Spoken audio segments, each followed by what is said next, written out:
Touring talkies ரசிகர்களுக்கு வணக்கம். வாங்க லென்ஸ் நிகழ்ச்சிக்கு போகலாம்.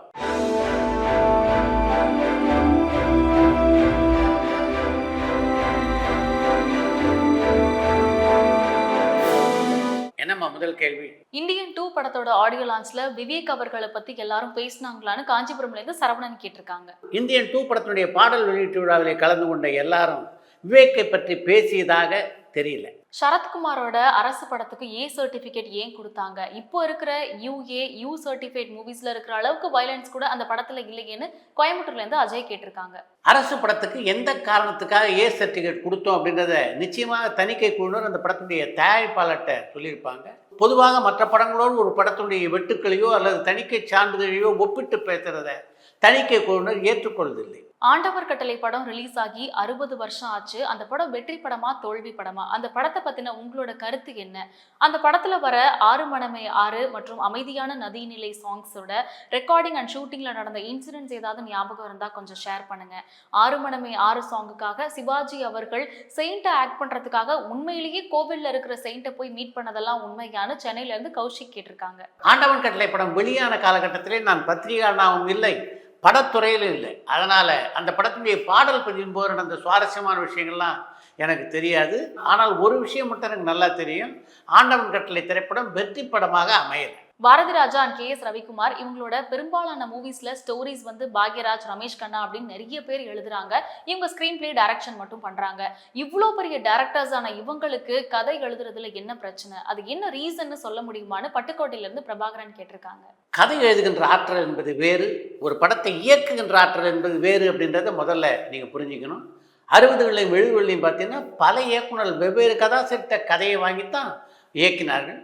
உதாரணத்துக்கு பல வெற்றி படங்களை கொடுத்த பீம்சிங்கை சொல்லலாம். அவருடைய பெரும்பாலான படங்களுக்கு கதை வசனம் எழுதியதுன்னா ஒன்று எம்.எஸ். சோழமலை, இன்னொன்று ஆரூர் தாஸ். அதே மாதிரி இன்னொரு இயக்குனர் உங்களுக்கு குறிப்பிட்டு சொல்லணும்னா புரட்சி தலைவர் வைத்து மிக அதிகமான படங்களை இயக்கிய பா. நீலகண்டன், எம்.ஏ. திருமுகம் போன்றவர்களை சொல்லலாம்.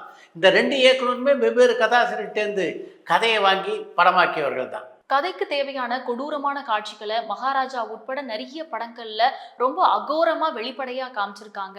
நாயகன் படத்துல நெல்கள் ரவியோட கருகுன உடலை நேரடியா காமிக்காம கமலோட அற்புதமான அழுகையில ரொம்ப தாக்கமா பதிய வச்சிருப்பாரு மணிரத்னம். இந்த மாதிரியான காட்சிகளை கையாளும் போது டிஃப்ரெண்டான யுக்தியை எல்லாரும் பயன்படுத்தலாமே, இப்ப இருக்கிற டைரக்டர்ஸ் ஏன் அதை யூஸ் பண்ண மாட்டாங்கன்னு மதுரையில இருந்து முரளி அனுகிரகா கேட்டிருக்காங்க.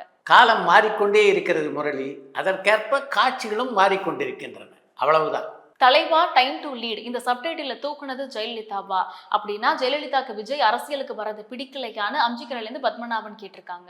தலைவா படத்தினுடைய டைட்டில் இருந்து டைம் டு லீட் என்ற வாசகத்தை நீக்க சொல்லி ஜெயலலிதா சொல்லலை. ஆனால் அந்த வாசகத்தை நீக்கினால்தான் படம் சுமூகமாக வெளியாகும் அப்படின்ற சூழ்நிலை ஏற்பட்டது. அதன் காரணமாகத்தான் அந்த வாசகம் அந்த படத்தினுடைய போஸ்டர்லேருந்து நீக்கப்பட்டது.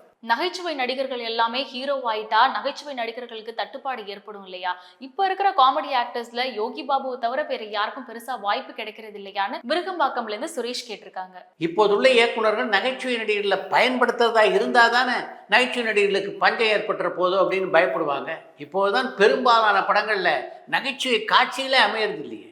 இதே மாதிரி நிலை நீடித்தால் நிச்சயமாக நமக்கு வாய்ப்பு இல்லாமல் போகின்ற ஒரு சூழ்நிலை ஏற்படும் அப்படின்ற காரணத்தினால்தான் பல நகைச்சுவை நடிகர்கள் வெவ்வேறு கதாபாத்திரங்களை தேர்ந்தெடுத்து அந்த கதாபாத்திரங்களை நடிக்க ஆரம்பிச்சிட்டாங்க. அஜித் அரசியலுக்கு வந்தா விஜய்க்கு போட்டியா இருப்பாரா இல்ல துணையா இருப்பாரான்னு சென்னையில இருந்து சந்தனகுமார் கேட்டிருக்காங்க. விஜய் அரசியலிலே முழுமூச்சா குதித்து விட்டார் என்றால் நிச்சயமாக அஜித்தும் அரசியலிலே குதித்து விடுவார் அப்படின்றது தான் திரையுலகிலே உள்ள பலரது எண்ணமாக இருக்கிறது. அப்படி இருக்கும்போது விஜய்க்கு ஆதரவாக எப்படி அஜித் செயல்படுவார்? ஹாலிவுட் வட்டாரத்துல நீங்க பேட்டி எடுக்க அதிகம் விரும்பும் ஒரு ஆக்டர் அண்ட் டைரக்டர்னா யாரை சொல்லுவீங்கன்னு மலேசியால இருந்து சிவனி சரணாச்சலம் கேட்டிருக்காங்க.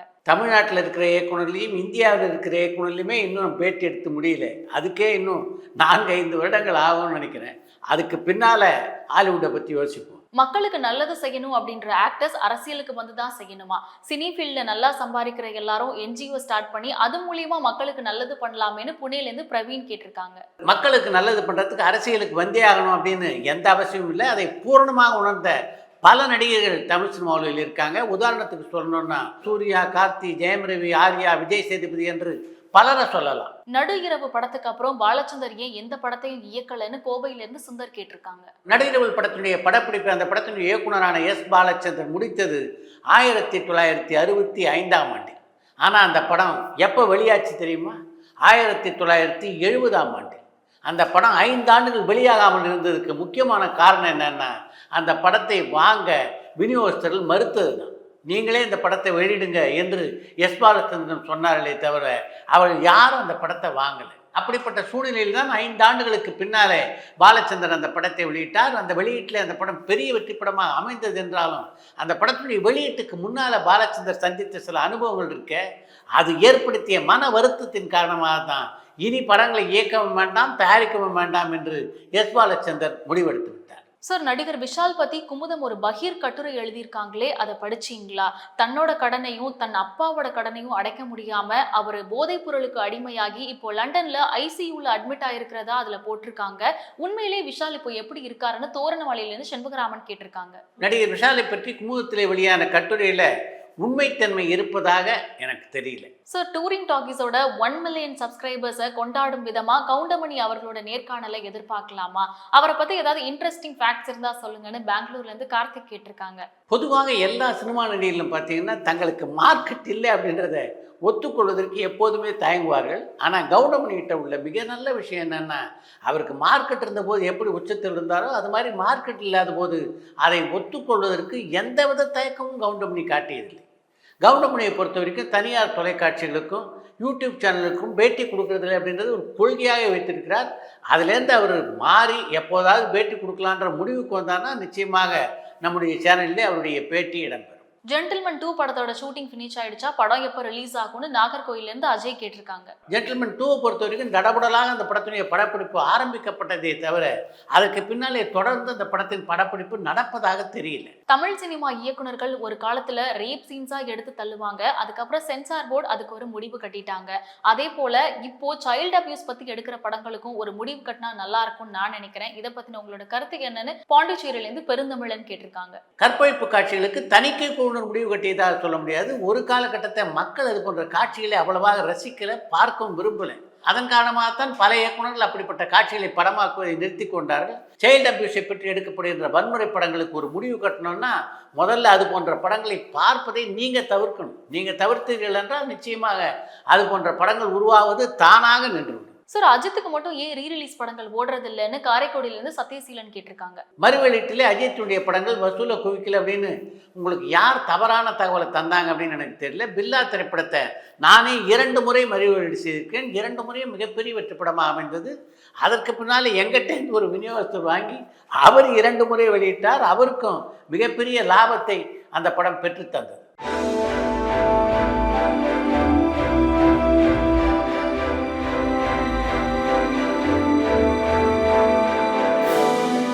பிளாக் அண்ட் ஒயிட்டா இருக்கிற அந்த கால படங்களை இப்போ கலர்ல மாத்த முடியுமா? அப்படி பண்ணா நல்லா இருக்குமே, முயற்சி பண்ணுவாங்களான்னு கோவைப்புத்தூர்ல இருந்து பாபு கேட்டிருக்காங்க. கருப்பு வெள்ளை படங்களை வண்ணத்திலே மாற்றி வெளியிடுவது அப்படின்றது சாத்தியம்தான். ஆனால் அதற்கு கூடுதலாக செலவாகும். அந்த செலவை அந்த படத்துடைய மறுவெளியீட்டில் எடுக்க முடியுமா அப்படின்ற சந்தேகம் பல திரைப்பட விநியோகஸ்தர்களுக்கும் தயாரிப்பாளர்களுக்கு இருக்குது. அதன் காரணமாகத்தான் பல கருப்பு வெள்ளை படங்கள் வண்ணத்திலே வெளியாகவில்லை. அடுத்து இன்று ஒரு ஒவ்வொரு கலைஞருடைய மனசுக்குள்ளையும் பார்த்தீங்கன்னா ஏதாவது ஒரு பாதிப்பு இருந்து கொண்டே இருக்கும். அப்படி இயக்குனர் மையம் பாரதிராஜாவின் மனதை இன்று வரையிலே பாதித்து கொண்டிருக்கிற ஒரு விஷயம்னா அது பிரபல பின்னணி பாடகரான டி.எம். சௌந்தரராஜனுடைய மரணம். எப்பேற்பட்ட கணீர் குரலில் பாடுவார் டி.எம். சௌந்தரராஜன். அவருடைய குரலை பொறுத்த வரைக்கும் அது மனித குரல் அப்படின்னு நான் சொல்ல மாட்டேன், அது தமிழின் குரல். அப்படிப்பட்ட ஒரு கணீர் குரலை என்னுடைய படங்களிலே ஒரு பாடலுக்கு கூட பயன்படுத்தாமல் விட்டுவிட்டேன் அப்படின்ற ஆதங்கம் இன்னி வரைக்கும் என்னுடைய மனசில் இருக்குது. அதே மாதிரி தமிழ் சினிமா உலகின் பொக்கிஷமாக இருந்த நாட்டிய பேரழி பத்மினி, ஆட்சி மனோரமா, நாகேஷ் ஆகியோருடைய திறமையும் என்னுடைய படத்தில் பயன்படுத்தக்கூடிய வாய்ப்பு எனக்கு கிடைக்கவே இல்லை. அதையெல்லாம் இப்போ நினைச்சாலும் எனக்கு அந்த அளவுக்கு வருத்தமாக இருக்கிறது என்று பல பத்திரிகை பேட்டிகளிலே பதிவு செய்திருக்கிறார் இயக்குனர் பாரதிராஜா.